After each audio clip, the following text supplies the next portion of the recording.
All right. News. News noise. Still don't play Marvel's Avengers. It'll dox you.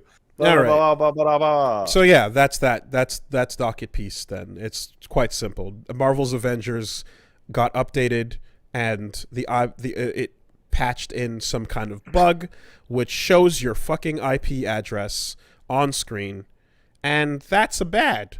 And if you take a look, It's bad.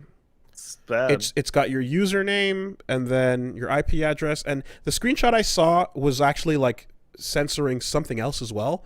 So there's two pieces of sensitive data. It was censoring a string of letters that the guy who put up the screenshot couldn't understand, so he didn't want to take any chances. Yeah, that's good. Smart. Yeah. Who knows? Don't do that. So, boo, Crystal D with the Avengers on that Hey, one. That's not good. if you were let's role play a situation. Let's assume you were back working in QA, right? Let's just role play it, okay? Sprinting down the No, hallway. I want to start it. Come on. As you're at your desk, you're doing your shit. You're in compliance, right? You're still doing compliance, right? Okay. Hey, Wally. What's up? There's a bug. The game shows everybody's IP address on the screen. You can't turn it off. Say that again. You can't turn it off. It shows the username, the IP address, the date, the time, and some other identifying information for their console. Can it's you passed around the screen like a DVD menu. You can't turn it off. It's everywhere. Can you reproduce it? Yeah, it's everybody. Cool. Head home for the day. You're done. Good job. Write it up. Take the rest of the day off. Enjoy. Running down the hallway to get to the phone to tell the people that this needs to be pushed through immediately. Holy shit, it's on fire. But you're also, as you're running down the hallway, you're taking high fives for finding the sickest fucking failure, and you did a good job. Good catch. Although, let's be real, you didn't catch it. Everyone did. Everyone did. It showed up on everyone's thing. It's, yes. Would you? Because I feel this way, but would you classify their decision to not take the servers down until the hotfix went up as not prudent or immoral? Because no. they didn't tell anyone. They actually said there's a bug fix coming out for the strange floating text. I mean, so here's the thing. There's an argument to be made there, and what I would say is the way it ought to go, and probably does go, is you inform Sony immediately. Yeah. And they make the call on how that plays out. Okay. I have told the story of the time I found a PSP bug that basically resulted in corrupting a save of a really shitty American dating sim. Would result in first the save turning into a save for the wrong game. It would just turn into a save for a different game, or at the very least identify itself as a save for the wrong game. Okay. And then it would kill your firmware.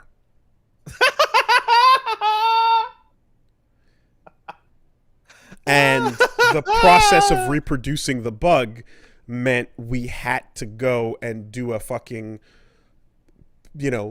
kit reinstallation and resetup thing, because it literally would nuke your console. And then it's like, okay, this is literally miracle class. This is beyond CBAS. Like, you can't, like, this is class action lawsuit bug. Consumer product destroyed. Like, it's beyond, and yeah, like that was admittedly, this was not in a retail build. This was in a testing build. certainly. It's not But shipping like this. yeah, but like if in a real world scenario where something that nightmarish were to occur, you get the fucking hardware manufacturer on the line and tell them about this insane liability that they're about to encounter, and then they decide how to proceed. You know? I don't know what it's called, but there's a couple games that have had this bug, and it's just lit every time. It's most famously by Bungie's Myth, which is, hey, can you uninstall the game off your PC? And it goes, great, format the drive. Wait, I installed it on C. Don't worry, we're gonna format that too. Oh Christ. Oh, Why would you have designed it this way? yeah. Yeah. Messy installations are so fucking annoying, man. And because there's no consistency between, like, there wasn't any PC compliance for years. It was just up to however they wanted to handle it. How do you want to handle extracting packages? How do you want to handle, writing to the registry? How do you want to handle every aspect of this? Are you going to put the saves in a documents folder that'll then be cloud saved, or are they all going to be in program files? What do we do? Like, it was such a mess. It was the Wild West back in the day, you know? So I'm just thinking, because I just looked it up. Steam came out in 2003, which is the year I graduated from high school. And also the same year I started to attend college. And I believe I met you as well. There are people within the sound of our voice listening to this podcast who I'm going to assume are 16 years old, right? So the experience of PC gaming for them, if they do play on PC, is 100% past the invention of Steam, which means they don't know how bad it was. And like, you know what? Let's expand that to 20-year-olds, because 3-year-olds weren't installing high-end PC games, right? It was astonishingly bad. Yeah. It was get the game, install it. It installs, go to run, you get a nonsensical error. And it goes, fix this. And I go, I don't know what that is. Yeah. And it goes, fix it though. Yeah, IO error. Just, that's all it says. Press OK. You don't know true suffering, children, until you're asked to install disk 18 of 25 for Alone in the Dark on floppy, and disk 18 is missing. Yeah. Big old box full of floppy disks. You know my favorite one? Mm-hmm. In 1996, I was playing Eye of the Beholder 2 on my personal computer. And I was having a good time. And it got to the second level of the dungeon, as it often does. It asked me for a specific word on a specific page of the manual. Oh, yeah. Yeah. But the manual was at my dad's ex-wife's house because my brother had taken the manual with him because he was playing it on his PC at his mom's house. And I called to ask him what it was, and they had gone out for the evening. So that was the end of that shit for me that day. See, for some folks, Metal Gear Solid 1, Kojima's codec lockout system, where you had to look at the back of the box to get the codec code to proceed in the game, was the first encounter with that.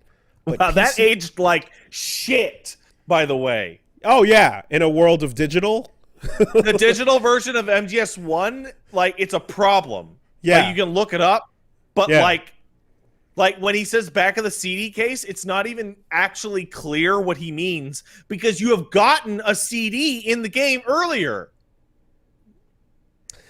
Yeah. That stupid thing was not the beginning of that. That is like, this has been a bit for a while on old ass PC games where that was the means of copy protection. You know? There was a TSR game that I had.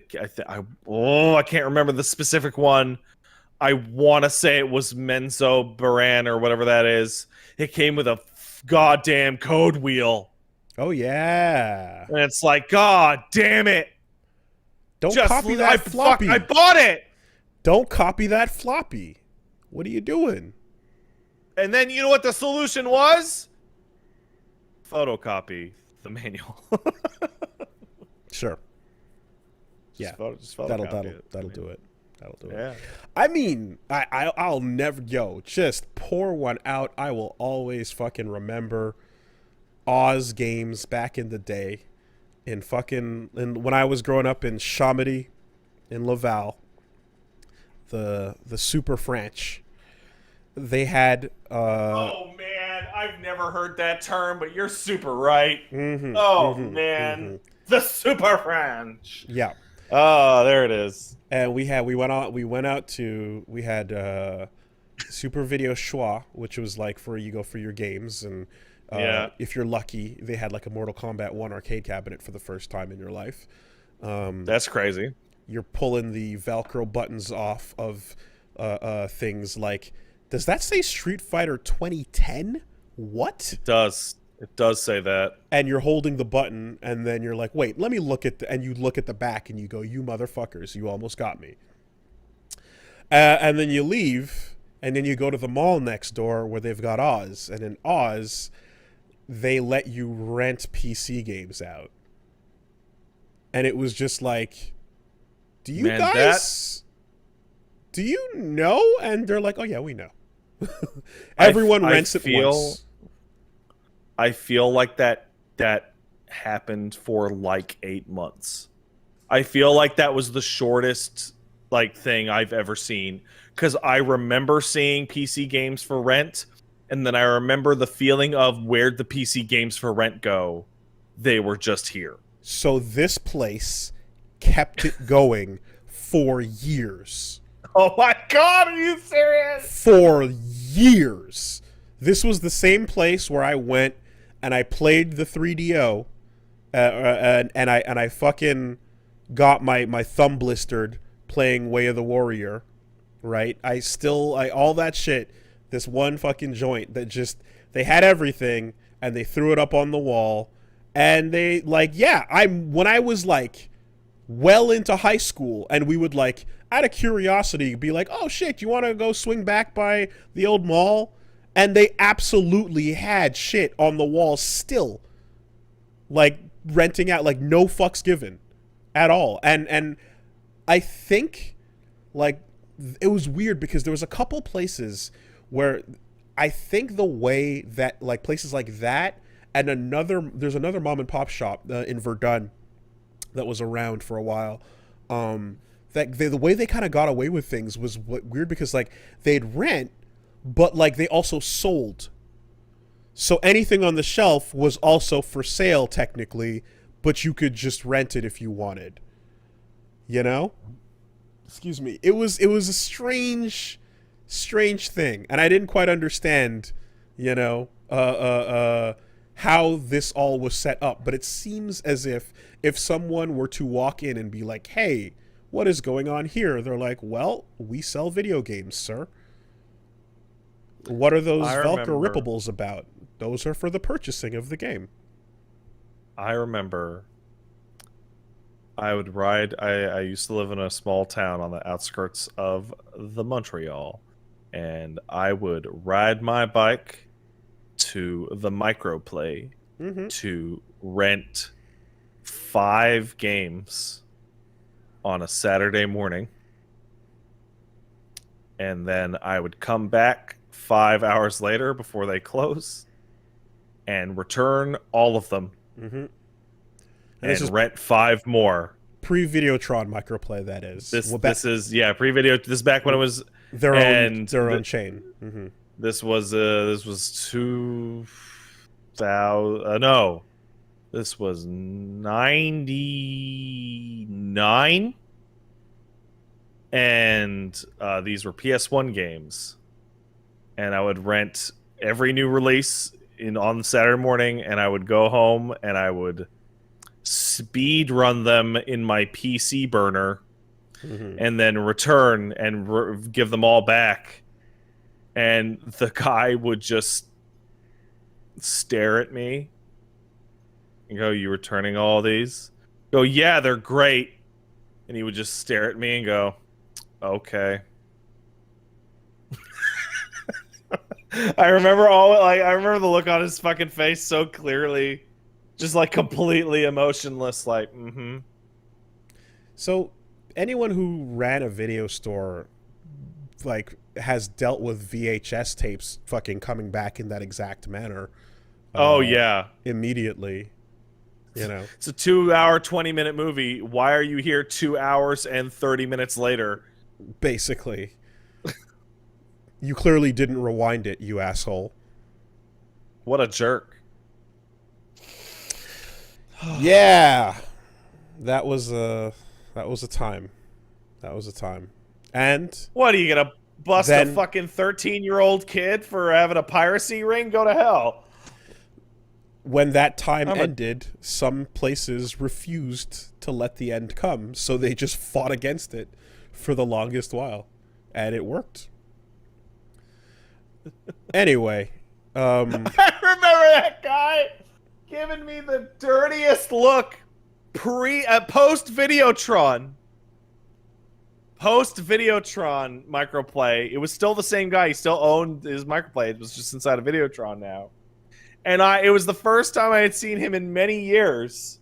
And it was the weekend after you and I went to that office in the Point.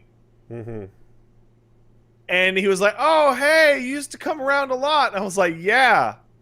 And then I rented like 10 PS2 games, including Yakuza 1, which was the first time I ever played Yakuza 1. And then I brought them back the next day, and he just stared at me. He was like, "Uh-huh. Man, Yakuza 1's a good game. Y'all should play it." No, you shouldn't. Yakuza 1's terrible. But the series is good. It was better at the time. I have a lot of very good and what? I just saw the funniest thing. Somebody said, "I only found out that PS1 game discs were supposed to be black as an adult." That's pretty funny. That's really funny. Wow. Did you know that PS2 CDs are supposed to be blue? Mm-hmm. And Dreamcast discs are burned from the outside in. That's crazy. They're GD-ROMs. Wow. So I have had lots of important first time seeing shit memories associated with microplay, and for that I am thankful. But I also am super fucking just forever salted on the bullshit that has happened to there on many occasions. Microplay was the place that I handed over my copy of Star Fox and got a toonie and a loony. Oh, that was where it happened, and where I stared at it and just like felt the soul leave my body. You know, I had that moment.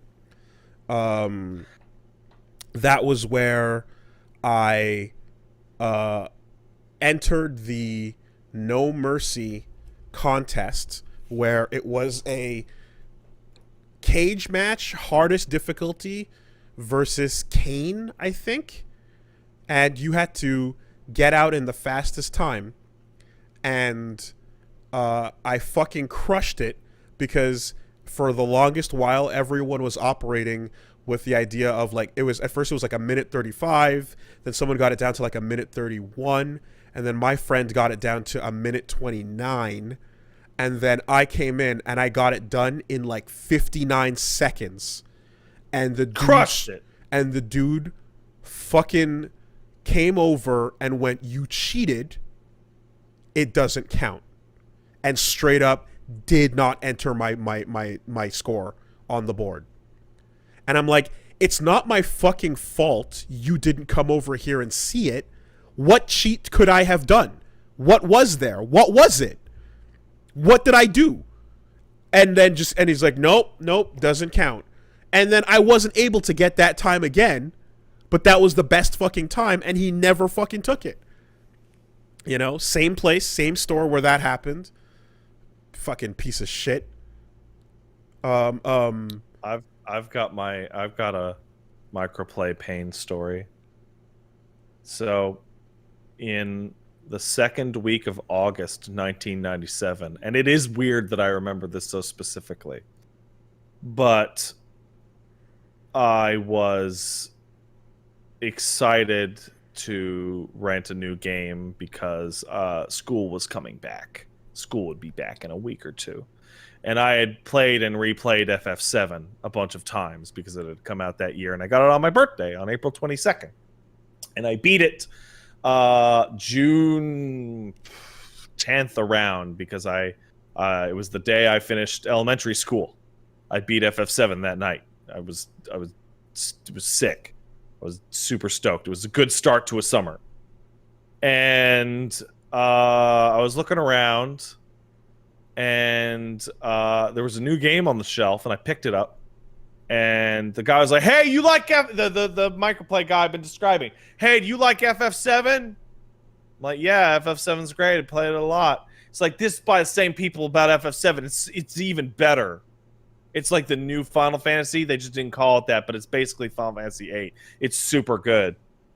And so I rented the last game I could for the summer, and I took Saga Frontier home. And let me tell you, it is not just as good as FF7. It is not. It is a bad game. And I don't like it.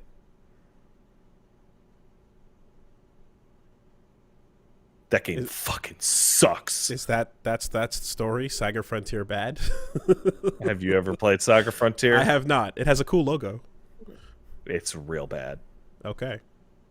Well, you stole 325 from Child Pat and ruined the last rental weekend of my summer of 97. That's not what I would consider stealing money.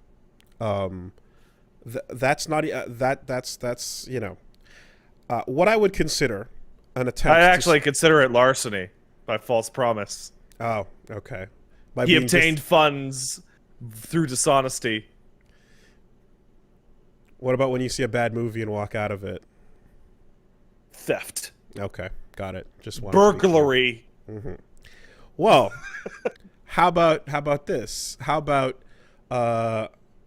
you decide to check out that hot new immersive title, Shenmue,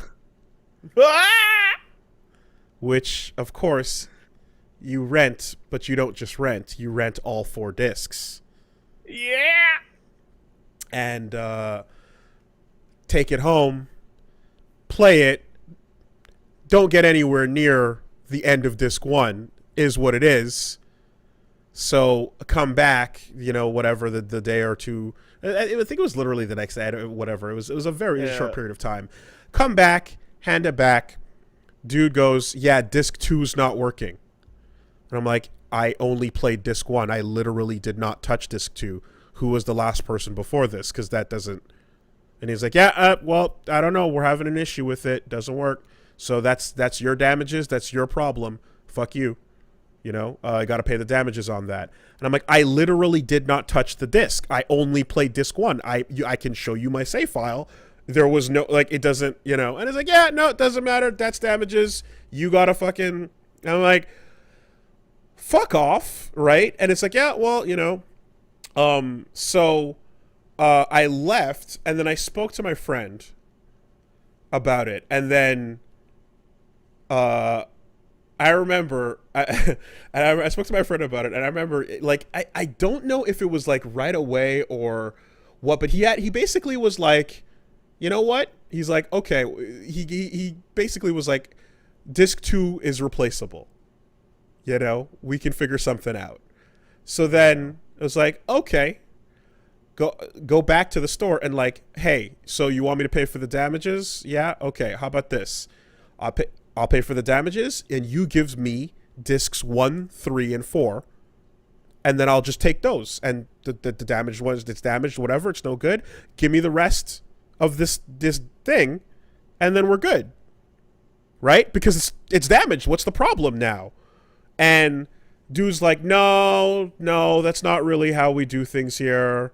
That's not, And I'm like, but it's this, if you're telling me that you just wanted to take money from me for being damaged, why can't I get the rest of this product? I'll be fine with those. Yeah, I'll just buy the whole thing off you. You break it, you buy it, right? Done and done. Let me get the rest of it. Exactly. And dude goes, all right, look, tell you what, give me $25, we'll call it even. And it's like, oh, you're just a piece of shit. You just want to take some kids' money. Fuck you. Absolutely fuck you. And that's the fucking thing. That's the microplay. And then you burn that store down. I didn't have to, because not long after fucking leaving that piece of shit, they then, folded and merged into Videotron. And that asshole and his fucking like it's that anyway, whatever. It's like so many great memories of like seeing Devil May Cry for the first time, playing a bunch of crazy new releases for the half an hour thing and whatnot. But like, that's one of those ones where it's like, okay, this is how you operate. And thankfully, right around that time, just up the street, the card comic shop was pulling out some consoles and getting into the game as well, because they were like, yo, we can get a couple systems up here, and if kids are going to come play. So the alternative was provided, and the arcade was across the street. Fuck microplay. You know what my two favorite buying a thing and it's bullshit emotions are ever, and because they're the same story, just different items at different stores. One was picking up Castlevania Portrait of Ruin day of release, like at like 10 in the morning, because I had classes that day, I think. So I hopped over by the EB and I was like, fuck, it's sick. Castlevania Portrait of Ruin. This is going to rule. And then I fucking sitting down to the wait for the metro, and then I popped the cartridge into my fucking thing. I was like, yeah, sick. And there was a fucking clear save on it. On the new game. On the new game that was wrapped. It was plastic wrapped. Yeah. And I brought it back, and I was like, yo, what the fuck? I was like, that's your save file. I'm like, bullshit, it is. That says 100%, or whatever the fuck the equivalent was. Give me a new one. It's like, why? Because you guys played this in the back. It's like, it must have come like that. I'm like, are you fucking kidding me? They ended up giving me a new one. Trust me. Wild. Yeah. But the only one, the only one that tops that is when I got a Razer version 4, which is a phone that I think is sick. And I got it from you remember the Radio Shack that was in the fucking Atwater, Alex Neon? And I was like, sick. And then I popped it open, and it was about to fucking put my SIM card in. And there were a bunch of numbers programmed into it. And I called one. And they were like, who is this? I don't know. Who the fuck are you? I just bought a new phone, and your number's in it. I hang up. Yeah. And I brought the phone back to the guy. I was like, what the fuck are you people doing? That's when Give me a refund for this phone. It's when you find out that they have the ability to shrink wrap shit in the back, because they can also reach in and pull out a download code and throw it in the trash for your new copy of things, And then at some point the policy just became, every box is opened, the seal is always broken as soon as it comes in, and we put the disc back in the case and hand it to you. And that's when I stopped shopping there. Insane. Because I was opening up new discs and seeing that they were damaged. And then I brought it back and said, this is damaged. He's like, did you drop it outside? I'm like, I've been out of your sight for 20 seconds. Yeah. And you stare at it back then, all those years ago, and you go, why, right? What the fuck? What's the point? And it's to give them the ability to find any promotion that hurts their brick and mortar, such as a download code for something else, and throw it in the garbage. Predated that. a long time ago. That predated that by years. The real reason was like so they could play it early, and then that's what led to the situation, and that led to tons of leaks. For store policy to Oh become yeah, every copy gets opened, there had to be something else. It's not just so that the boys in the back can get a fucking taste of it. Like they're Well, like the most a lot official. of time. The guys I knew, it totally was. That's if that was like the employees doing whatever, opening the box and doing their thing, then sure. But like the idea of like no, every single copy gets placed in a case in front of you and handed back to you. The only time I got a decent, not a decent. The only time I remember there being a reasoning behind it was with the fucking Tomb Raider thing, or no Human Revolution thing. Deus Ex, yeah. Yeah. You know? I think the most like the moment I came the closest to throwing like what I guess I would describe as a Walmart tantrum, but I didn't. But I felt it in my chest. Walmart flavored tantrum was when God, I want to say I was buying. I can't remember what it was. I want to say Call of Duty Modern Warfare 2, but the timing could be wrong. It could have been a different Call of Duty game. And he opens up the box and pulls a disc out of like the sheath thing that they have in the desk.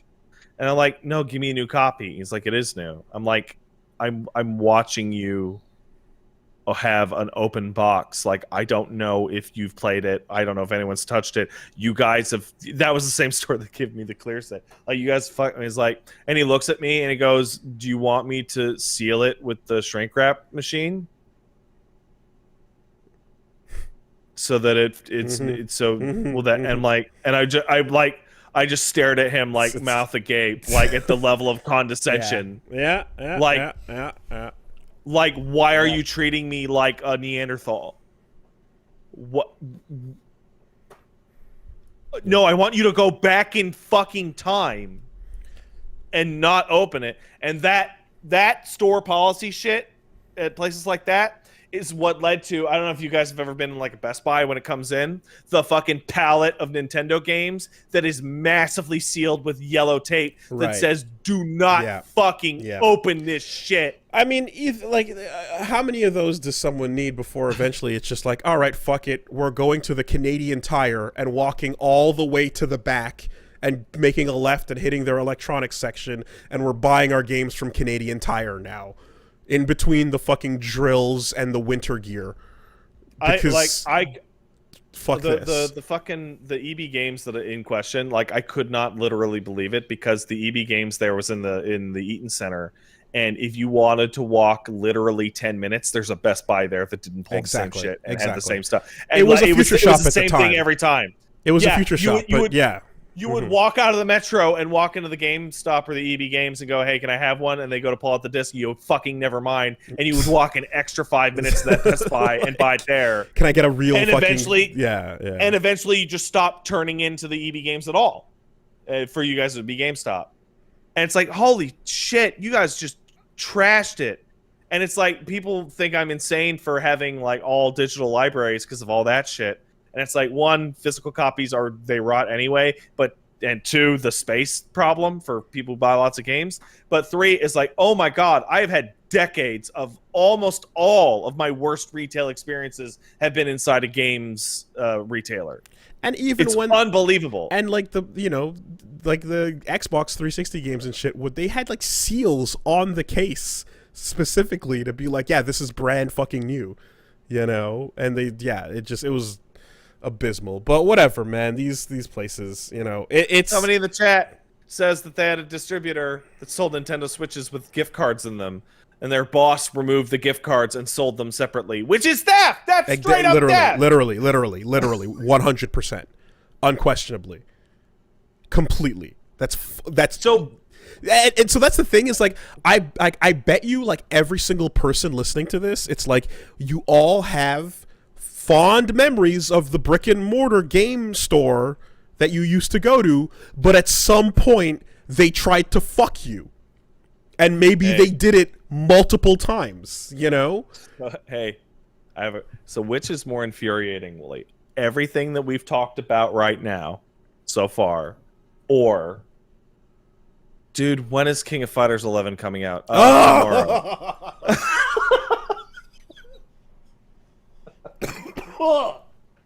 I've legitimately never seen you angrier in my life for a longer period of time. Yeah, King of Fighter. 11. Next Thursday. Says here, next Thursday. Yep, next Thursday. All right, yeah. Yeah. That's funny, because that's what you said last Thursday and the one before that, actually.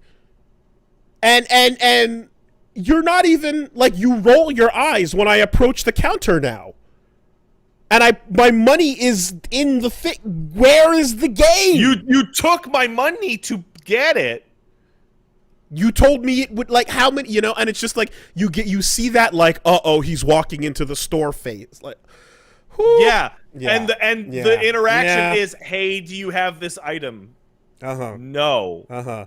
And like somewhere around time 4 or 5 where you're at the and like he knows and and you just walk up and he has to say, hi, can I help you? And they're like, yeah, actually you can. And you just, and it's like, what's it gonna be today?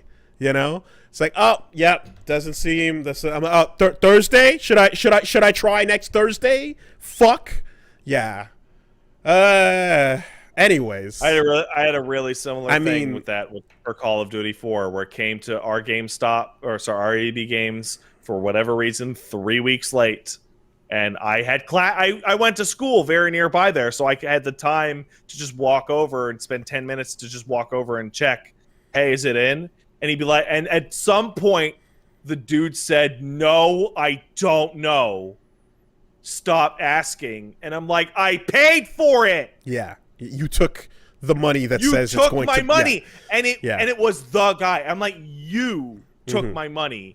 And you told me it would be here. I'm not trying to be a problem. Just give me my money back. Like, there was a couple-day period where other stores had it. And they still didn't have it. So I'm like, give me my fucking money back. You're weeks late. God damn it. Yeah. God damn it. And the brick I know a lot of you people who didn't have these experiences will go, why did you even give them any money at all? And it was because there was a 5 to 10 year period where if you did not pre-order anything that wasn't the biggest thing, and even then, they would straight up never give you a copy. You weren't getting it. Pre-ordering now is a thing where you can go like, yeah, like don't get suckered in by shit or whatever. Once upon a time, it was literally the only way to get a copy of a thing, And if it was something that was like not super popular, like Odin's Sphere, for example, they got 2 copies. They got 2 copies in the store.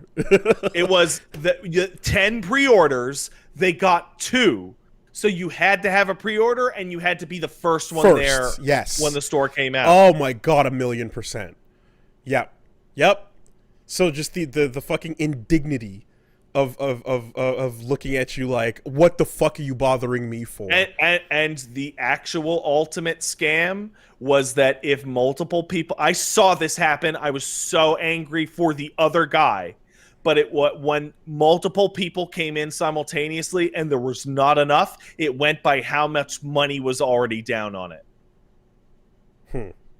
So since I had paid the whole thing in full up front, I got to walk out with mine. But the guy who was right behind me, who came in at the same time, didn't. Despite the fact that we both pre-ordered.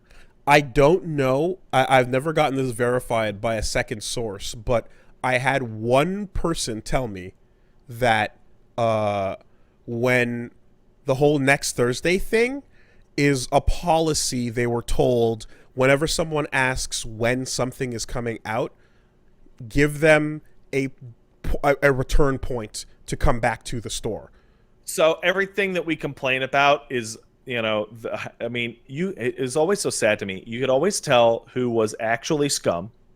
And most people weren't. They were just like, their boss is like invisible over their shoulder going, you're going to get fired if you don't do this bullshit. Policy and management was always the real problem. If everyone had to learn that anytime anyone asks you for anything, the answer is, yeah, it'll be here whenever. Come back, try next week, try next Thursday, try, some period of time that'll get you to walk back in here, then of course everyone's going to have that shit experience. But like, and as someone who's buying shit that was not necessarily the huge pre-ordered game of the day or whatever, it was just a constant fucking like, you're going to look me dead in my eyes and just lie for as long as it takes, no matter what, Anyway. I saw the best statement in chat. I think there's a guy named Revi who sums up this whole thing, which is digital marketplaces don't roll their eyes at you. Like, people are like, it costs more and you can't get a deal, and maybe the store will break, and it's like, none of that compares to a human being rolling their eyes at me because I asked if they had it in stock, and they should, and they don't. The thing that you've already paid for, that is, mind you. Yes. Yeah.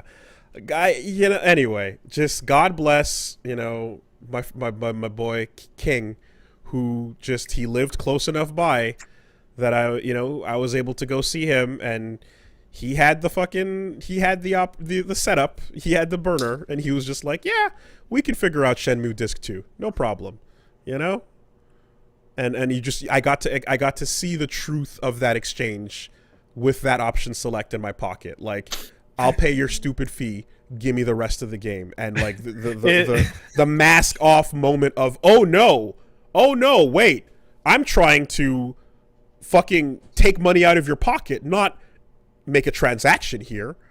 Give me 25 and we'll fucking call it even. And all this frustration builds into a situation where you can very easily personally justify it to yourself that their 14-day no questions asked return policy on used games means that you can return your copy of Zoe 2 and then use the credit to buy Tony Hawk's Pro Skater 3 for a week, and then return Tony Hawk's Pro Skater 3 and buy Zoe 2, because that's the one you want to keep, and just run that fucking scam for 6 months until they catch on and fucking kill it.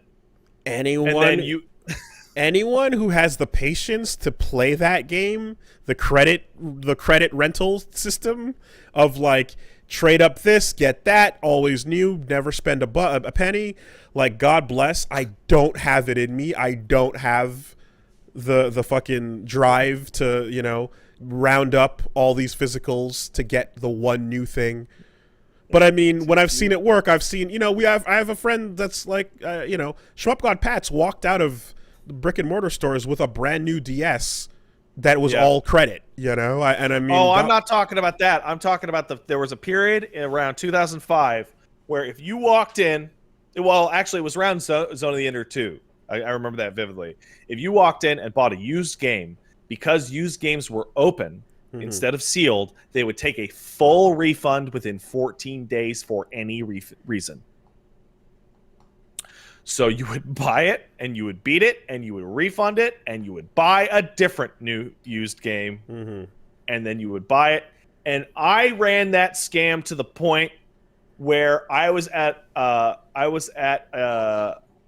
person. You remember Keith? I was at Keith's house, and he had a copy of Zone of the Enders 2, and he's like, "Check this out," and he pulled the manual out, and there were 5 of my receipts behind it.